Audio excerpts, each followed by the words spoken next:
Hello friends, स्वागत है आपका अपने चैनल यूपीएस 3 पॉइंट में। एक बार फिर से जितनी भी स्टूडेंट की फर्स्ट सेमेस्टर में बैक आई थी स्टूडेंट, आज आपका एग्जाम है अप्लाइड केमिस्ट्री का, और भी 2 बजे से। तो आज के इस वीडियो में मैं आपको यहाँ पर बताने वाला हूँ कुछ ऐसे इंपॉर्टेंट क्वेश्चन जो आपको 100% पढ़ के जाने हैं अगर आप अप्लाइड केमिस्ट्री का पेपर देने जा रहे हैं, क्योंकि आपके जो बैक है सबसे ज़्यादा वो अप्लाइड केमिस्ट्री में ही आई है। तो इसके लिए इसको बिल्कुल से भी यहाँ पर स्किप मत करना।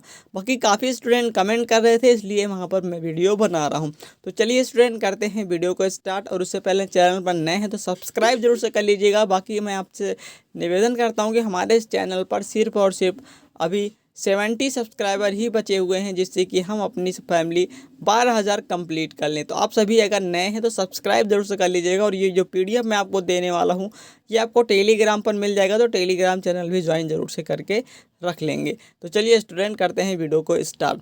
तो पहला जो क्वेश्चन है आपका, ये हमेशा यहाँ पर लगभग पूछे जाने वाला क्वेश्चन है, जो कि ये कहिए कि 88 RA 226 में प्रोटॉन और न्यूट्रॉन की संख्या बताइए।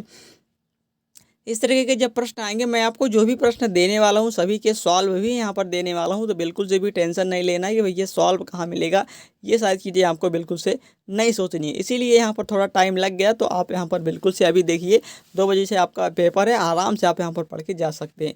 तो यहाँ से मैं आपको चीज़ बता दूँ कि 88 RA 226 में जो ये नीचे की संख्या होती है, नीचे जो लिखा रहता है वो आपकी क्या होती है, प्रोटॉन। और न्यूट्रॉन के लिए क्या करना होता है कि ऊपर वाले में से नीचे वाले को यहाँ पर माइनस कर देना होता है। जो बचता है वो आपका क्या होता है, न्यूट्रॉन होती है। तो ये आप यहाँ पर देख लेंगे। अगला आपका है कि L=3 के लिए M के मान ज्ञात कीजिए। ये आपका चक्रण क्वांटम संख्या निकालने के लिए आता है। तो भैया L=3 पर M के लिए संभावित मान क्या होंगे, +L से लेके -L तक, और वो भी शून्य सहित। तो M हो जाएगा +3 +2 +1 0 -1 -2 -3। ये आपका यहाँ पर इसका आंसर हो जाएगा। अब आगे भैया है कि कॉपर सल्फेट जिंक से बने बर्तन में संग्रहित नहीं किया जा सकता, क्यों? इसका रीज़न बताइए। ये क्वेश्चन आता है रीज़न के लिए आपका।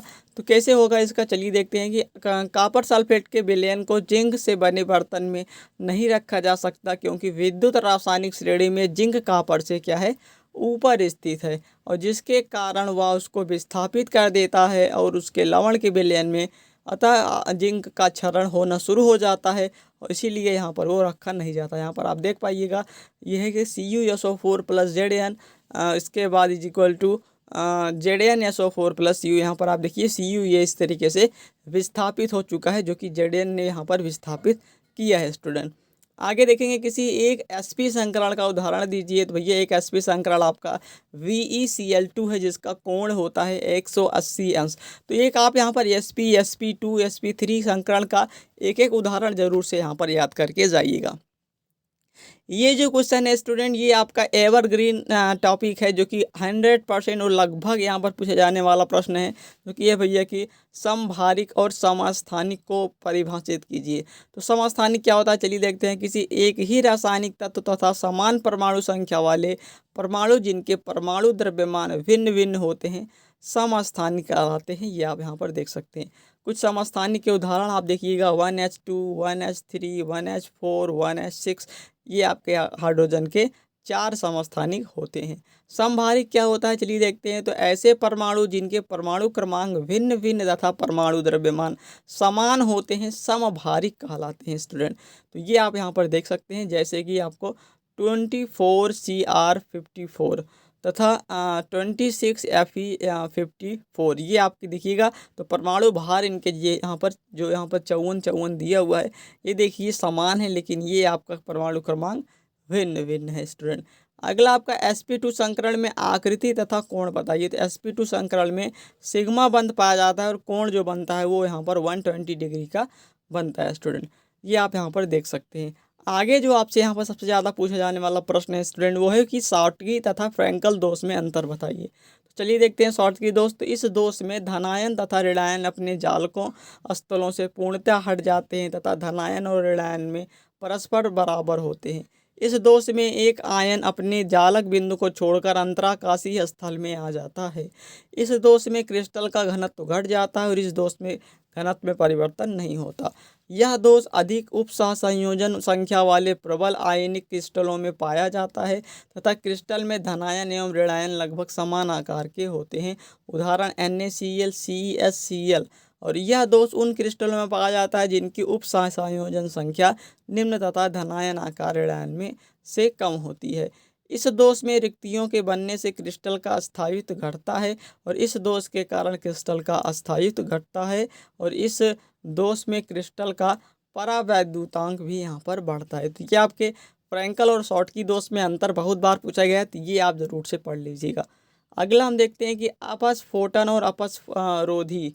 तो अपस्फोटन क्या होता है? तो आंतरिक दहन इंजनों में पेट्रोल ईंधन के रूप में उपयोग में लाया जाता है। जब पेट्रोल वाष्प तथा वायु का मिश्रण सिलेंडर में वायु दाब की स्थिति में जलता है तो गैस के अचानक प्रसार के कारण पिस्टन खड़खड़ाहट मतलब कि नॉकिंग करने लगता है, जिसे हम अपस्फोटन कहते हैं। अतः आंतरिक दहन इंजन में सिलेंडरों में उत्पन्न तीव्र ध्वनि को ही अपस्फोटन कहा जाता है।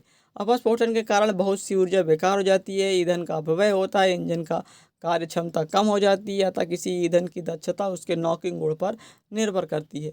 अपस्फोटिरोधी यहाँ पर कारक क्या है? पेट्रोल में कुछ यौगिक को मिलाने पर अपस्फोटन कम हो जाता है। वह पदार्थ जिन्हें पेट्रोल में मिलाने पर अपस्फोटन कम होता है अपस्फोटरोधी कहलाते हैं या अस्फोट रोधी कारक कहलाते हैं। उदाहरणतः आपका टेट्राएथिल लेड जिसे हम कहते हैं C2H5 का होल 4 Pb। ये जो कि सर्वोत्तम अपस्फोटरोधी है।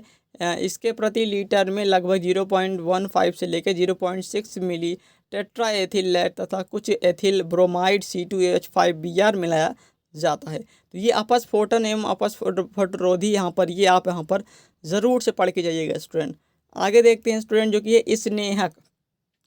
तो स्नेहकों का निम्नलिखित वर्गीकरण किया गया है जो कि है कि ठोस स्नेहक सोप स्टोन, मोम, टाइमाइका, मोलिब्डेनम सल्फाइड आदि इस प्रकार के स्नेहकों की श्रेणी में आते हैं कि ये स्नेहक ऐसे स्थान को पर प्रयोग किए जाते हैं जहाँ ज्वलनशील स्नेहक प्रयोग नहीं किए जाते हैं।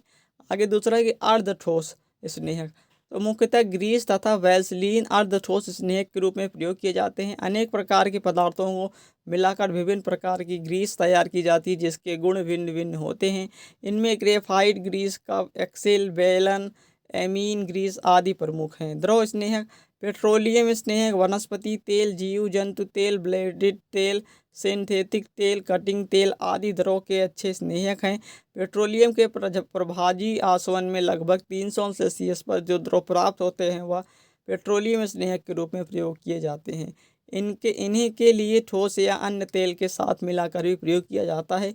विभिन्न द्रव स्नेहकों के गति के अनुसार प्रयोग किए जाते हैं। तो ये आपका यहाँ पर स्नेहक हो चुका है। स्नेहक के बाद आपका एक आता है आदर्श स्नेहक के गुण कौन कौन से होते हैं। तो ये आप यहाँ पर पढ़ लीजिए, जैसे कि शांता का गुण होना चाहिए, स्निग्धता का गुण होना चाहिए, वाष्पीकरण होना चाहिए सही, उसका अम्लीयता का गुण कम होना चाहिए, फ्लैशनेस अंश ऑक्सीकरण संख्या उसकी सही नहीं होनी चाहिए। उसके बाद कार्बन अवशेष उसमें कम बचने चाहिए। तो ये सारी चीज़ आपको यहाँ पर पढ़ना है। आगे आपका कालगन क्या है? तो कालगन रासायनिक रूप से सोडियम हेक्सामेटाफॉस्फेट जिसका रासायनिक शुद्ध इतना है इसी का एक नाम है। बॉयलर में पपड़ी से क्या नहीं होती? तो पपड़ी बनने से ईंधन का अपव्यय होता है या कार्य क्षमता में कमी आने के साथ साथ इसका प्रयोग भी असुरक्षित रहता है। दाहक भंगुरण किसे कहते हैं? तो बॉयलर में अत्यधिक क्षारीय जल के प्रयोग से होने वाले संक्षारण को ही दाहक भंगुरण कहते हैं।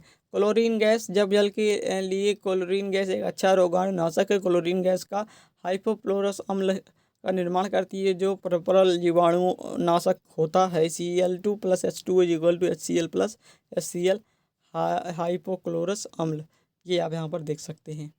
तो आगे यहाँ पर है कि अपक्रामण। तो बॉयलर में भाप के साथ जल द्रव के कुछ कण मिलने की क्रिया में अपक्रामण कहलाती है। फेनन बॉयलर की सतह पर उफान आकर झाग उत्पन्न होने की क्रिया फेनन कहलाती है। जल की कठोरता के निम्न दो कारण हैं, अस्थायी कारण एवं अस्थायी कारण। जल का pH मान 7 होता है।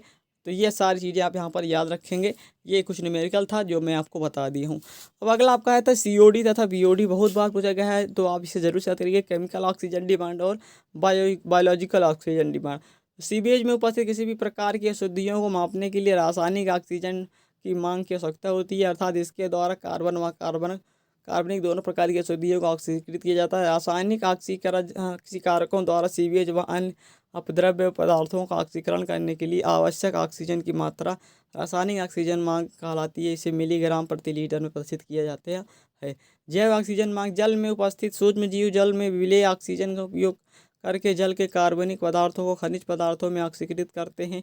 इससे जल प्रदूषण कम होता है और बीओडी को इस प्रकार निर्धारित किया गया कि 20 सेल्सियस ताप पर वायवीय अवस्था में कार्बनिक पदार्थों का जैविक ऑक्सीकरण करने के लिए ऑक्सीजन की जितनी मात्रा आवश्यक होती है उसे हम जैव ऑक्सीजन मांग कहते हैं, मतलब कि बीओडी कहते हैं। इसे अपद्रव्य पदार्थों के ऑक्सीकृत होने में 5 दिन का समय लगता है, तो ये आप यहाँ पर देख सकते हैं।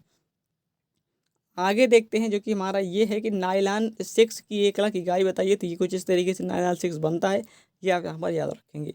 किस बहुलक में ऑर्लॉन तथा एक्रिल जैसे रेशे बनाए जाते हैं, तो वो आपका पॉलीएक्रिलो नाइट्राइल होता है। किसी बहुलक का उपयोग नॉन स्टिक बर्तन बनाने में किया जाता है, तो वो भी आपका पॉलीटेट्राफ्लोरोएथिलीन अथवा टेफ्लॉन होता है। अगला आपका प्लास्टिसाइजर से क्या होता है, तो ये आपका ऐसा कार्बनिक है जिसमें प्लास्टिकों में मिलाने पर प्लास्टिक मुलायम एवं कार्य योग्य हो जाते हैं। अगला आपका है संघनन क्या होती है, तो ऐसे बहुलक जो दो द्विक्रियात्मक अथवा त्रिक्रियात्मक एकल इकाइयों के मध्य पुनरावृत्ति संघनन पर अपक्रिया में फलस्वरूप बनते हैं, संघनन बहुलक कहलाते हैं। रेशों के गलनांक उच्च होते हैं, तो प्रबल अंतराणु बलों के कारण रेशों की बहुलक श्रृंखलाओं की व्यवस्था निबिड़ संकुलित होती है। इन्हीं कारणों से गलनांक उच्च होते हैं। ब्यूना एन की एकलक इकाइयों के नाम, तो ब्यूना एन सोडियम की उपस्थिति में 1,3 ब्यूटाडाइन एवं एक्रिलोनाइट्राइल के सहबहुलीकरण द्वारा बनाया जाता है। तो ये आपके कुछ इंपॉर्टेंट क्वेश्चन थे जो मैंने आपको बताए हैं। आप सभी ये क्वेश्चन ज़रूर से पढ़ के जाइएगा, जिससे कि आपकी यहाँ पर हेल्प ज़रूर से हो। और कोई भी आपको अगर क्वेरी है तो आप कमेंट बॉक्स में बता सकते हैं। बाकी चलिए स्टूडेंट, मिलते हैं नेक्स्ट वीडियो में, तब तक के लिए चैनल को सब्सक्राइब करके रखें। जय हिंद, वंदे मातरम।